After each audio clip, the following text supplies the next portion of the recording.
He wasn't just America's first billionaire. He was the man no one could out-negotiate. John D. Rockefeller built Standard Oil into the most powerful company in the world. Competitors swore they'd never sell, but one by one, they caved. Railroads bent to his terms. Politicians obeyed his donations. He could wait, starve rivals, and buy them out on his timetable. To Rockefeller, negotiation wasn't a conversation. It was a war of endurance, and he never lost.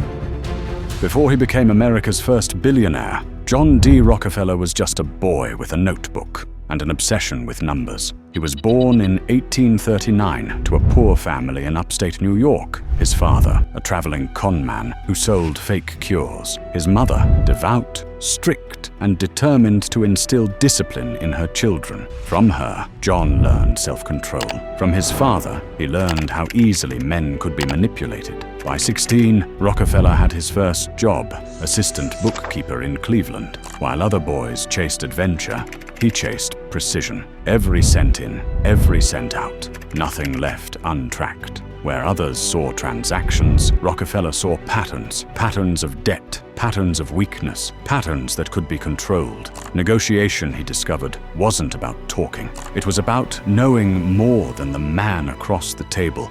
Rockefeller developed a style that would define him for life. Silence as a weapon. He listened more than he spoke. Patience as leverage. He let others reveal their desperation. Numbers as armor. He never entered a negotiation without knowing the bottom line, his and theirs. At 24, he formed a partnership in the booming oil refining business. Drillers were striking wells in Pennsylvania, but chaos ruled the market. Prices crashed, fortunes were lost overnight. Rockefeller didn't gamble on wells, he bet on refining, the one part of the business every producer depended on. When oil prices collapsed, drillers went bankrupt. But Rockefeller, he stayed calm. He bought their crude at pennies, refined it efficiently, and sold it steady. While others played for quick profits, Rockefeller played for control.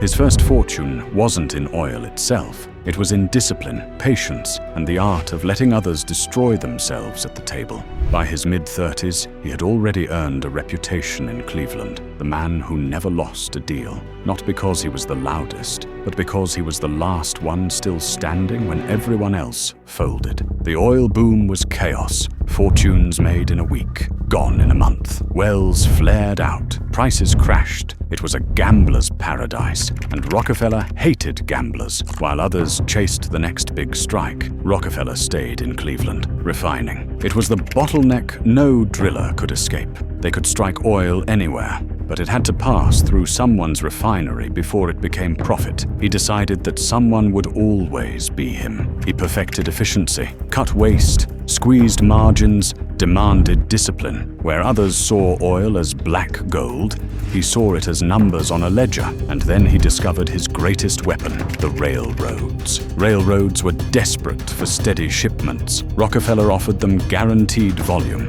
in exchange for massive discounts called rebates. His competitors, they paid full price. The result was brutal. Standard Oil could ship cheaper than anyone alive. Every barrel that left Cleveland tightened the noose around his rivals. When rivals tried to fight back, he didn't argue. He waited. He let them slash prices until they bled. Then, when bankruptcy loomed, he made his move, buy them out at his price. Some swore they'd never sell, but when their creditors circled and their furnaces went cold, Rockefeller appeared with a calm smile and a lifeline. They always signed. He didn't destroy competitors with force. He let them destroy themselves. And when the moment was right, he collected the pieces. By the 1870s, Rockefeller controlled nearly every refinery in Cleveland. But he wasn't done. He expanded across the nation, swallowing rivals city by city. Pittsburgh, Philadelphia, New York. Standard Oil became not just a company, but an empire. It was no longer negotiation. It was absorption, and against Rockefeller's patience, no one could hold out forever.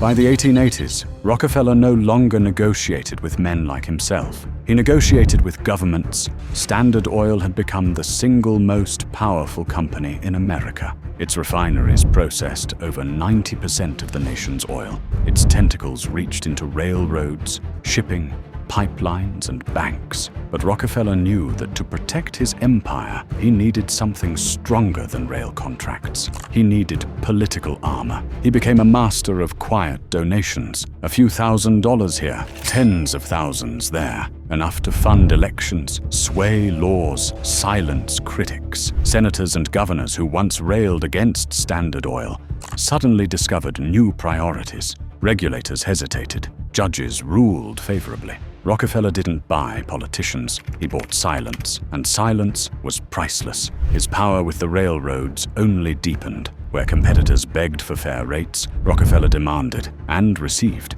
secret rebates so steep they bordered on extortion. Every competitor paid full price to move oil. Standard Oil paid half. The difference bankrupted hundreds without Rockefeller lifting a finger. When the public grew angry, he played another game. The philanthropist, he built universities, funded hospitals, donated millions to churches. The headlines softened. The image shifted. He wasn't a ruthless monopolist. He was America's greatest benefactor. Every negotiation had two sides, one at the table and one in the court of public opinion. Rockefeller won both. Even presidents couldn't escape him. Behind the scenes, he wielded more influence than many cabinet members. When Washington debated tariffs, rail policy, or antitrust laws, Standard Oil's interests were never far from the outcome. For Rockefeller, the formula never changed. Make allies dependent, make enemies irrelevant. Never let the other side believe they had a choice.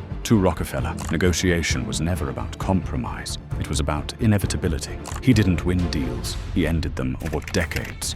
Rockefeller had bent every man he faced. But now, his opponent was not a rival oil man. It was the United States government. By the early 1900s, Standard Oil controlled over 90% of America's oil market. It wasn't just a company, it was an empire, and the public had had enough. Journalists called him a tyrant. Cartoonists drew him as an octopus, strangling the nation. Politicians, once his quiet allies, turned against him under pressure from angry voters. In 1906, the government filed a massive lawsuit under the Sherman Antitrust Act. The case dragged on for years. Rockefeller, now in his 60s, rarely appeared in court. He didn't need to. The battle was already unfolding on his terms. In 1911, the Supreme Court declared Standard Oil an illegal monopoly and ordered it broken into 34 separate companies. The newspapers called it Rockefeller's defeat. The trust was dead.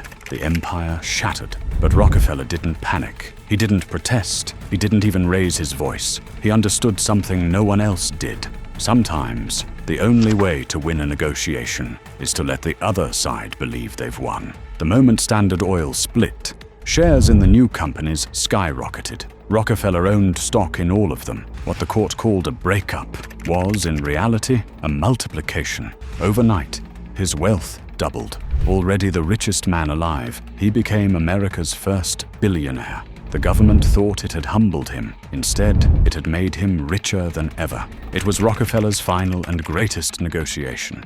He lost his empire, but in losing, he won more than any man in history. John D. Rockefeller's genius wasn't oil, it was negotiation. Oil was only the battlefield. The real weapon was patience. While rivals chased quick profits, Rockefeller built inevitability. He never argued, he never rushed. He simply waited until his opponent had no choice left but his. His rules were simple, deadly, and eternal. Rule 1. Silence is a weapon. He let others speak first, reveal their weaknesses, trap themselves with words. By the time he spoke, the deal was already his. Rule 2. Never destroy what you can absorb. Enemies weren't crushed. They were bought, cheap, desperate, grateful to be saved. Rule 3. Even in defeat, find the profit. When the government split his empire, Rockefeller didn't resist. He turned loss into multiplication. What others saw as destruction, he saw as rebirth. To Rockefeller, negotiation was never about compromise. It was about inevitability. He didn't win by force. He won by waiting until the world bent his way. Rockefeller proved that the man who never loses a negotiation wins more than wealth. He wins history. If you want more stories and more strategies history tried to bury, subscribe to Strivor. The game of power never ends.